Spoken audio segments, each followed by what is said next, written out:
So one of the questions that come up often, that's right, yeah, could you introduce us again? Hi, Doug and Heidi again. We're thinking we're just, always here in your bedroom or living room. Yeah, here we are again. Creepy. That's awkward. Bedroom would be weird. Well, unless you're on a laptop, that's what I meant. Oh, Roger. Yeah, or your iPad. Okay. So, hi, Doug and Heidi here again. And one of the questions that we wanted to address as well that seems to come up oftentimes is after maybe you've decided that you're no longer going to enable, that you're willing to support recovery, and you've made some decisions as to where it is you want to go, how you want to experience this addiction, this recovery, and beyond. The next step is you've got to set boundaries, healthy boundaries. And Heidi, how does one set a healthy boundary? What are some key indicators that a healthy boundary is being set? Some key indicators are, number one, you're very clear about exactly what it is that you will and won't stand for, what you really do want, what you will and won't tolerate. So that's step one. And it's all about whom?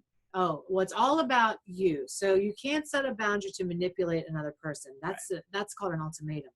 We're not doing ultimatums. Those don't work. So we're doing a boundary, which is people are going to do what they're going to do, and you get to decide how you're going to experience what they do. And that's it, okay? So you're not trying to say, hey, if you drink, you can't come over, and then they drink while they're over, and you get all upset and mad and say, you don't love me enough. Yell at them while they're over after you said, don't do that. It's, oh, hey, you're drinking, it's time to go. Or you're drunk, it's time to go. So be very clear.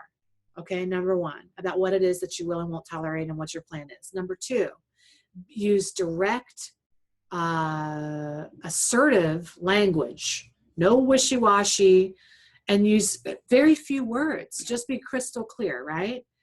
You also want to deliver a consequence that you're able to actually pull the trigger on. It's not like your kid's misbehaving and you go, hey, we're going to leave Disney. You know you ain't leaving Disney. Okay, no. Nobody's leaving Disney. So don't say that. Right? Only do the thing that you're actually going to follow through on. And then check for understanding. Make sure that they heard it. So I'll give you the language, and we practice this all the time with my students and with our clients. You know, whenever we're working with somebody, we have like this little cheat sheet, and you might want to carry yours around for a while. So just take out a little note card and write this down. I know it seems silly at first, but trust me, it could save your life. When you fill in the blank, I feel fill in the blank. If you fill in the blank, I will fill in the blank. And that's it, right? When you come home drunk, I feel nervous, scared, and violated. I want, you can add in I want there if you want to have a sober, healthy, safe home to live in. So if you come home drunk again, I will leave for the night, lock the doors, ask you to get treatment, go something, whatever that is. Whatever you're prepared to pull the trigger on. We don't care what it is you say you're going to do, as long as you do it. You know, when you speak to me that way, let's say somebody's being really aggressive verbally. When you speak to me that way, I feel assaulted, attacked, upset, frustrated, scared, violated. I want to be able to have a rational discussion with you, or I want to be able to feel safe in my conversations, or I want to not be around that anymore. You know, you can't say I want you to stop, because you don't have any control over what they do. So if you continue to speak to me that way, I will walk away, leave, hang up the phone, and you might have to leave, walk away, or hang up the phone 25 times. But the key to this is in the follow through, because that's where you really teach people how to treat you. So make sure you're prepared to do what you said you were going to do. And I guess one of the best ways you could really remember how important and how sort of powerful that execution is using parenting as an example. We don't quite have this. Our daughter is still pretty small yet. We don't have it, but there's sometimes the look or the countdown or the whatever, and you do that a few times, and then all you have to do is give the look, because they know what's going to happen Well, because it was listen, implemented. let me tell you a perfect example of this. Ellie started smacking me, just out of the blue, just smacking me. And the first couple times she I would wonder do where it, she learned.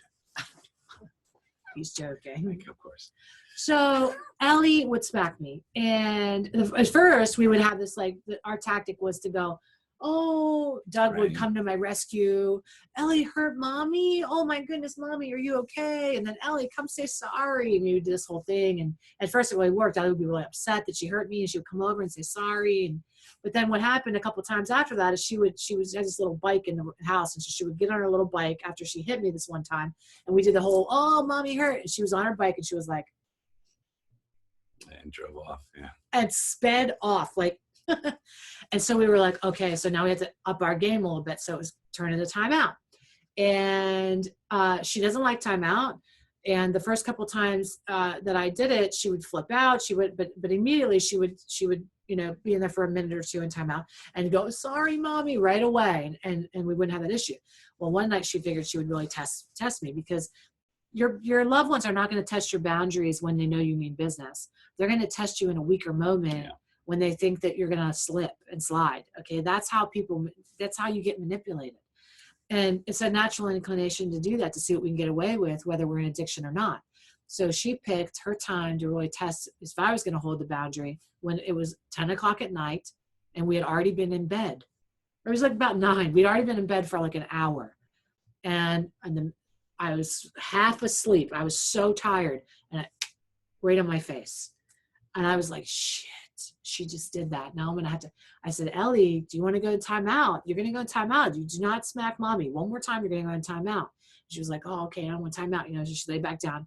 And then, and I was like, shit, I'm going to have to get up now in the middle of the night.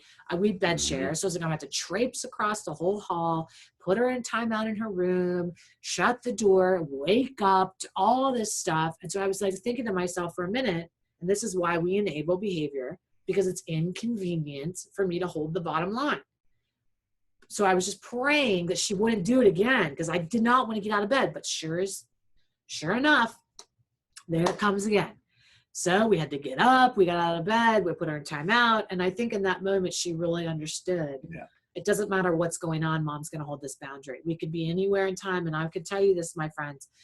We could be at Target. We could be at the park. We could be wherever. We've been at gymnastics. Ellie doesn't use listening ears. Ellie does whatever. Ellie goes in timeout. And now she really understands the concept of it. So she's with her babies. She gives her babies timeout. Right, yeah.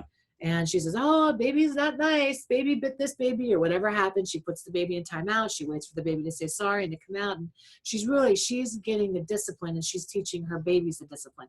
Listen, this doesn't mean that I'm delusional and I go, oh, look, my baby's doing timeout.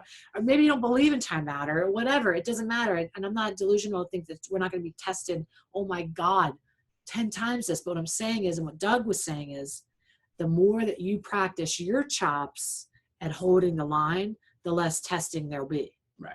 And so that is full discipline, show. That is patience and discipline. Patience and discipline are the parents of execution. Yeah, I mean, I used to work, and my first job in psychology was at a residential treatment facility for kids with like oppositional defiant disorder, conduct disorder, 7 to 18-year-olds who just acted out constantly, addiction issues, all kinds of psychological issues, and this thing was the same. It was repetition, it was consequences, it was loving consequences. It's consistency. And that was it. And then even these kids who were like the worst of the worst, they were going to be in prison, locked down for the rest of their lives, turn the corner with that consistency. And we'll tell you this, with our clients here, almost all the time, when they do commencement or they're offering their messages of gratitude to their therapists or others, right, they thank them for calling them out on their BS and holding the line. Exactly. They know that they need it, and they realize, because they're not thinking. That's the thing. They're not thinking in that moment.